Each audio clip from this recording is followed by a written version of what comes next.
అడిగి మాట్లాడితే బాగుంటుంది. ఇలా ఏమర్థమవుతా ఉంది?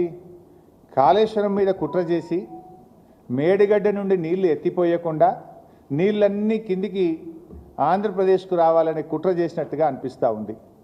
అంటే తెలంగాణలో కట్టిన ప్రాజెక్టులను నిర్వీర్యం చేయాలి, ఆంధ్రప్రదేశ్లో మాత్రం అక్రమ ప్రాజెక్టులు కట్టి తీరాలి. ఇక్కడ కట్టిన ప్రాజెక్టులు నిర్వీర్యం చేయాలి, ఆంధ్రప్రదేశ్లో అక్రమ ప్రాజెక్టులు కట్టాలి. కృష్ణా నదిని ఎట్లయితే మళ్లించుకున్నామో గోదావరిని కూడా మొత్తం మళ్లించుకోవాలి. రెండు నదులను కూడా హస్తగతం చేసుకునేటువంటి కుట్ర జరుగుతూ ఉంది. అంటే ఆ రోజు తెలంగాణ రాష్ట్రంని అడ్డుకోవడానికి శతవిధాల అడ్డుపడ్డారు మీరు. ఈరోజు తెలంగాణ నీళ్లు వాడుకోకుండా ఇలా జలద్రోహం చేస్తూ ఉన్నారు, అడ్డుపడతా ఉన్నారు. మేము ఊరుకోం, మీ ఆటలు సాగనీయం. ఆనాడంటే ఉమ్మడి ఆంధ్రప్రదేశ్లో నడిపించిందేమో, ఇప్పుడు ఎట్లయితే మీరు ఎన్ని కుట్రలు చేసినా తెలంగాణ సాధించి తీరిండు కేసీఆర్ గారు. అదేవిధంగా ఇవాళ బనకచెర్ల కట్టి తీరుతామని మీరు అంటున్నారు. బనకచెర్ల అడ్డుకొని తీరుతాం మేము. మాకు అడ్డుకోవడం కూడా తెలుసు, ఎట్లా అడ్డుకోవాలో కూడా మాకు తెలుసు. మీరు కట్టి తీరుతామని మీరు మాట్లాడినంత మాత్రాన ఈ దేశంలో రాజ్యాంగం ఉన్నది, సుప్రీంకోర్టు ఉన్నది, ఈ దేశంలో కాన్స్టిట్యూషన్ ఒకటి ఉన్నది. నీ ఇష్టం వచ్చినట్టుగా ఏదో 10 మంది ఎంపీలు చేతులు ఉన్నారు కదా, ఢిల్లీలో బీజేపీ గవర్నమెంట్ చేతులు ఉంది కదా అంటే, ఈ దేశంలో కొన్ని హక్కులు ఉన్నాయి, కొన్ని చట్టాలు ఉన్నాయి, కోర్టులు ఉన్నాయి. మాకు కూడా తెలుసు దాన్ని ఎట్లా అడ్డుకోవాలనో.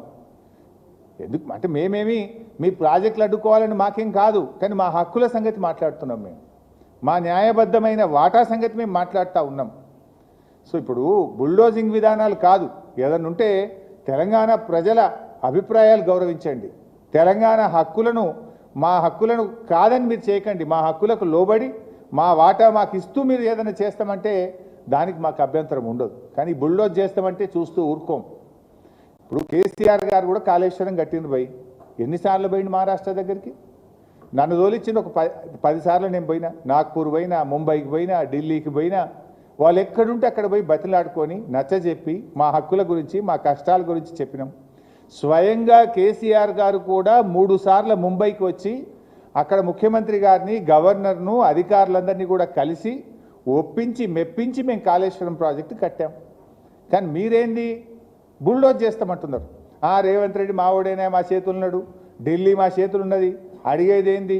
బుల్డోజ్ చేస్తాం, కట్టిపారేస్తామంటే ఎట్లా నడుస్తుంది? ఇప్పుడు ఇంకొక విషయం, నిన్న లోకేష్ గారు ఏమంటున్నారు? మా సముద్రంలో కలిసే నీళ్లు కదా, మేము తీసుకపోతే తప్పేంది అని ఆయన గారు నిన్న మాట్లాడుతున్నాడు. నేను అంటున్నా, మరి సముద్రంలో కలిసే నీళ్ళు అయితే ఉమ్మడి ఆంధ్రప్రదేశ్లోనే గోదావరి నదిలో 1480 టీఎంసీల నీళ్లున్నాయి. 968 తెలంగాణకు, 512 ఆంధ్రప్రదేశ్కు అని ఉమ్మడి ఆంధ్రప్రదేశ్లోనే ఆ రోజు నిర్ణయించిండ్రు. ఇది అసెంబ్లీలో కూడా పెట్టిండ్రు, జస్టిస్ శ్రీకృష్ణ కమిటీకి కూడా ఇచ్చిండ్రు, మొత్తం కూడా నిర్ణయం జరిగింది.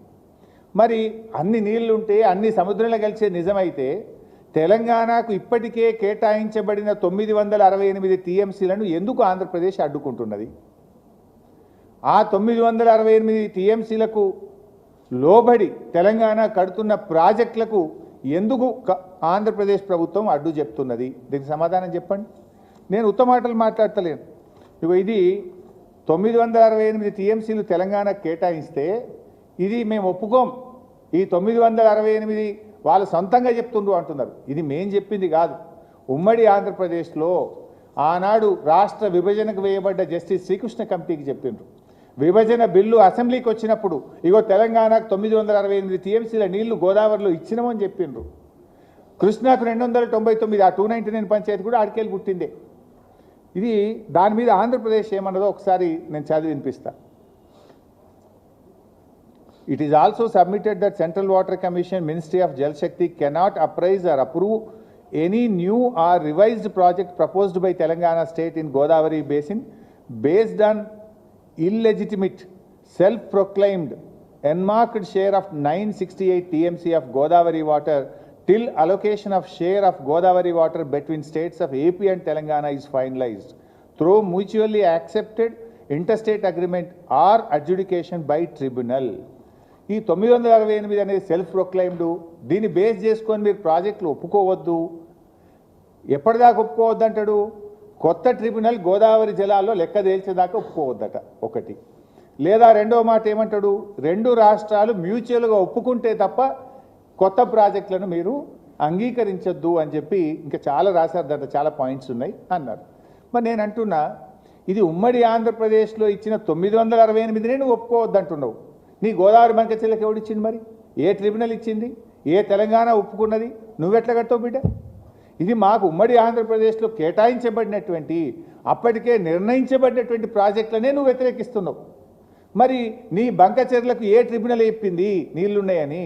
నీ బంకచెర్లకు ఏ రాష్ట్రం తెలంగాణ ఒప్పుకున్నది? నువ్వు ఏ రకంగా బుల్డోజ్ చేసి కడతావు అని నేను అడుగుతా ఉన్నావు. సూత్రం నాకే వర్తిస్తుందా? నీకు వర్తించదా? మా ప్రాజెక్టులు అడ్డుకోవడానికి మాత్రం లెటర్ల మీద లెటర్ రాస్తావు, న్యాయ సూత్రాలన్నీ వల్లిస్తావు. మరి నువ్వు అక్రమంగా ప్రాజెక్టు కడుతుంటే మా నోళ్ళు కొడతా అంటే మాకు మాత్రం నోరు లేదా? మాకు మాత్రం కడుపు లేదా? మాకు మాత్రం హక్కులు లేవా? మేమెందుకు ఊరుకోవాలి అని మేము అడుగుతా ఉన్నాం. ఇవాళ సూటిగా లోకేష్ గారికి, ఆంధ్రప్రదేశ్ ప్రభుత్వానికి నేను చెప్పదలుచుకున్నా. ఫస్ట్ ఆఫ్ ఆల్, సముద్రంలో నీళ్లు కలుస్తున్నాయి, నీళ్లు బాగున్నాయి అంటున్నావు కదా. ఉమ్మడి ఆంధ్రప్రదేశ్లో 968 టీఎంసీలు తెలంగాణకు కేటాయించారు, దాన్ని అంగీకరించండి.